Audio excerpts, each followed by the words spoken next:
SC గురించి కేంద్ర మంత్రులు కలిసింది మేము, నోటీసులు ఇచ్చింది కేంద్ర మంత్రులు. మీరేం చేశారు?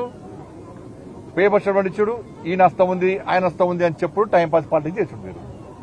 అంతే కదా మీరు చేసేది. అంతేకాదు ఏం చేస్తారు మీరు? బీజేపీ కంటే బ్రిటిష్ వాళ్ళ నయం అనే పరిస్థితుల్లో మీ పరిపాలన ఉందంటే ఎవరంటారు? రేవంత్ రెడ్డి అహ్మదాబాద్ సభలో ఇప్పుడు రేవంత్ రెడ్డి గారు ఏమనుకుంటున్నారంటే అక్కడ రాహుల్ గాంధీ యొక్క మెప్పు పొందడానికి రాహుల్ గాంధీ గారు అపాయింట్మెంట్ ఇస్తలేరు. కాబట్టి రాహుల్ గాంధీ గారి యొక్క మెప్పు పొందడానికి రేవంత్ రెడ్డి గారు వాళ్ళ భారతీయ జనతా పార్టీ మీద మోడీ గారి మీద ఇష్టానుసారంగా మాట్లాడుతున్నారు. గతంలో ఇట్లనే కేసీఆర్ మాట్లాడాడు.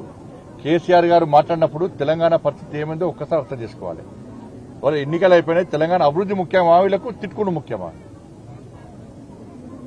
ఇవాళ కేసీఆర్ గారు గిట్నే ఏది పడతాడు మోడీ గారిని, కేసీఆర్ గారు కేసీఆర్ కొడుకు ఏది పడుతుంది ఇష్టం మాట్లాడారు. తెలంగాణ పరిస్థితి ఏమైంది? ఇవాళ ఎంత అభివృద్ధి సహకరిస్తామన్నా కూడా సహకరించాలి వాళ్ళు.